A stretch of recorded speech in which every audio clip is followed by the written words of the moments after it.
Beri salam kepada Ibu Guru.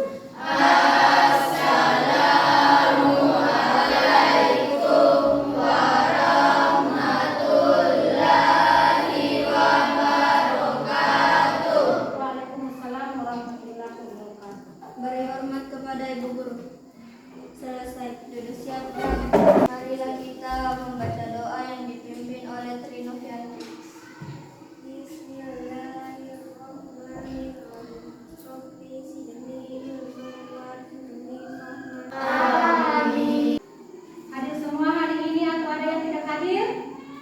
Hadir semua.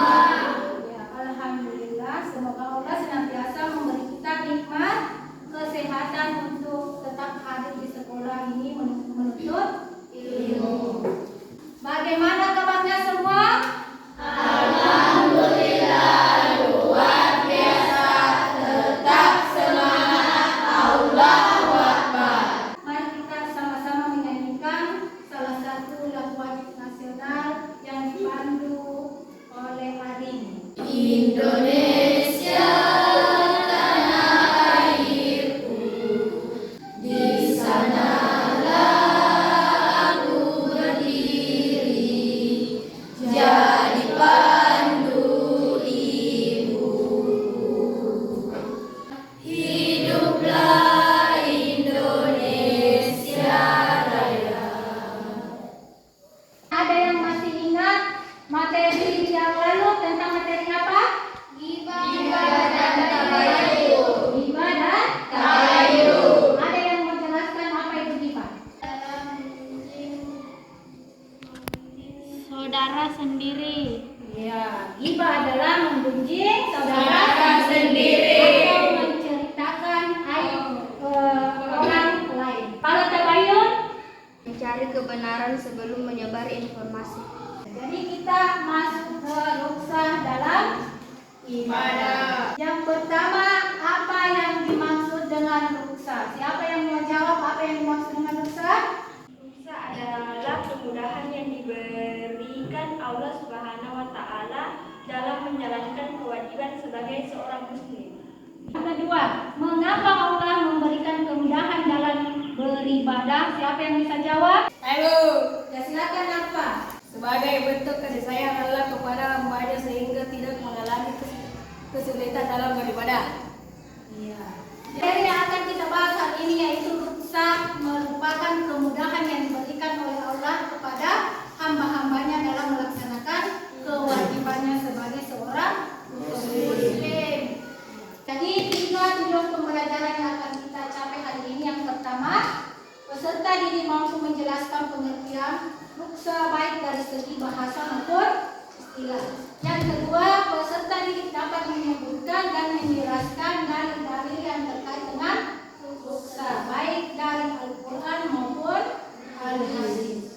Yang ketiga, peserta didik dapat menjelaskan tujuan rukhsah sebagai bukti kasih sayang Allah Subhanahu wa taala untuk meringankan beban ibadah serta memberikan contoh yang relevansi dalam kehidupan sehari-hari. Video di atas dan dicatat materi yang dianggap penting. Silakan.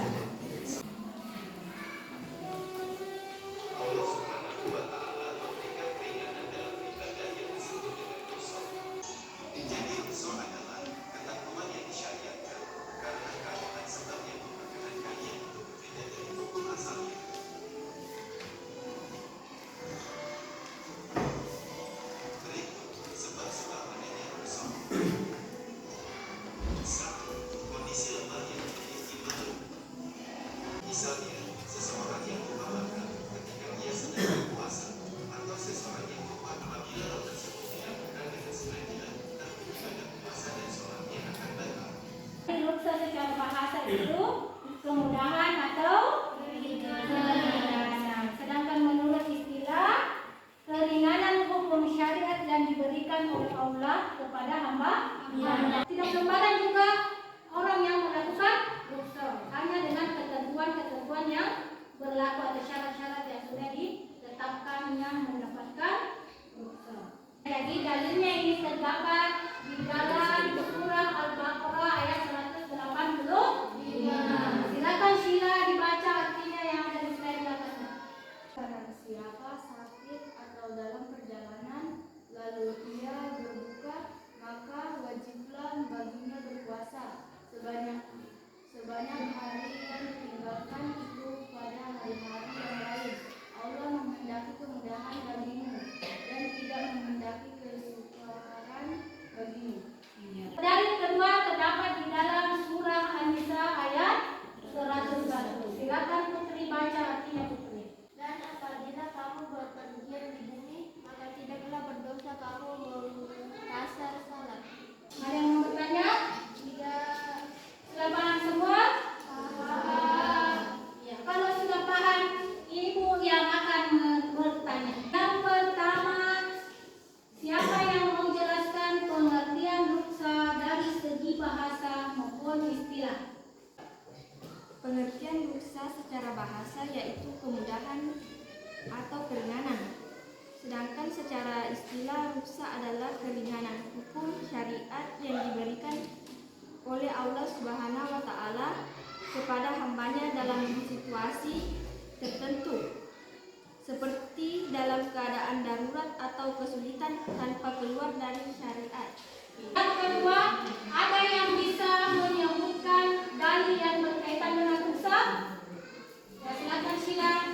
Terdapat di dalam Al-Quran surah Al-Baqarah ayat 185 dan Al-Quran surah An-Nisa ayat 101 serta hadis Nabi yang diriwayatkan oleh Ahmad dan Ibnu Hibban.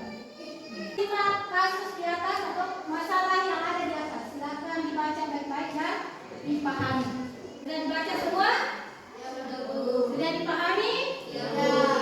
Ya, jadi ibu akan membagi kelompoknya berdasarkan nomor urut. Ya.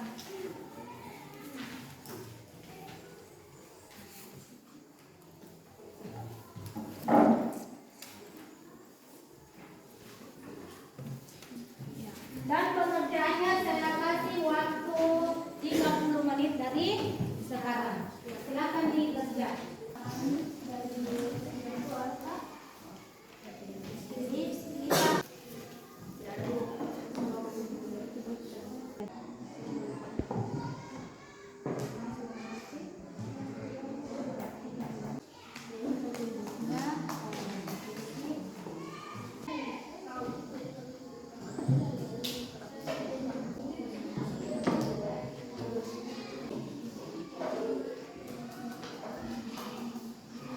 Ya, bagaimana sudah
keluar kota untuk menghadiri acara keluarga. Di tengah perjalanan, Aisyah merasa bingung karena waktu salat tiba. Tetapi kondisi perjalanan membuat sulit melaksanakan salat seperti biasa. Selain itu, di bulan Ramadan, Aisyah melihat ayahnya yang sedang sakit memutuskan untuk tidak berpuasa. Dan inilah hasil diskusi kami untuk membuat pertanyaan. 1. Mengapa ayah Aisyah memutuskan untuk tidak berpuasa di bulan Ramadan? 2. Bagaimana Islam mengajarkan fleksibilitas dalam beribadah tanpa meninggalkan prinsip-prinsip utama? Dan adapun pemecahan masalah yang saya dapatkan dari permasalahan di atas, yaitu 1. Ayah Aisyah sedang sakit sehingga ia diperbolehkan untuk tidak berpuasa. Dalam surah Al-Baqarah ayat 185 disebutkan bahwa orang sakit atau dalam perjalanan diperbolehkan mengganti puasanya di hari lain atau membayar fidyah. 2. Tanpa meninggalkan prinsip-prinsip Islam mengajarkan bahwa ibadah harus disesuaikan dengan kemampuan individu. Allah tidak membebani seorang di luar kemampuannya. Quran Surah Al-Baqarah ayat 286. Prinsip ini mencakup keringanan dalam salat dan puasa, seperti ruksa bagi musafir, orang sakit, atau mereka yang memiliki uzur tertentu. Sekian presentasi dari saya. Assalamualaikum warahmatullahi wabarakatuh. Waalaikumsalam warahmatullahi wabarakatuh. Alhamdulillah, kalian sudah naik berkelompok untuk mempresentasikan hasil diskusinya. Ya, jadi saya berikan kesempatan untuk bertanya kepada kelompok lain. Ada yang mau bertanya kepada kelompok lain? Atau sudah paham semua? Paham. Sudah paham. Ya, jadi Ibu akan simpulkan mulai dari hasil diskusi kelompok 1 sampai kelompok 4 bahwa ruksa itu menunjukkan kasih sayang Allah. Jadi ruksa itu dikerjakan ketika kita mempunyai ilmu, tahu ilmunya baru kita mengerjakannya. Yang kedua, dari kasusnya Aisyah yang mengadakan perjalanan jauh, bahwa Allah memberi keringanan berupa mengkosor sholat dan menjamak sholat, atau bisa mengerjakan kedua-duanya di antara menjamak dan mengkosor. Bisa juga digabung, magi jamak kasar, bisa menggabungkan dua waktu sholat dan meringkas jumlah rakaat ketika kita melakukan perjalanan jauh, dan jauhnya itu sepanjang 86 km ke atas baru bisa kita kena ruksa. Jangan pembelajaran hari ini, bagaimana perasaan kalian? Senang atau tidak? Iya, senang, alhamdulillah. Atau ada materi yang belum dipahami? Silakan ditanyakan. Iya. Sudah paham semua ya? Iya. Jadi kesimpulan materi hari ini yaitu ruksa bisa dilakukan ketika kita dalam kondisi tertentu. Mari kita sama-sama membaca hamdalah. Alhamdulillah. Ya, untuk ketua kelasnya silakan disiapkan teman-temannya untuk. Sebelum kita pulang, marilah kita bersama-sama membaca doa yang dipimpin oleh Syawal. Bismillahirrahmanirrahim. Bismillahirrahmanirrahim. Tawakkaltu 'ala Allah, la haula wala quwwata illa billah.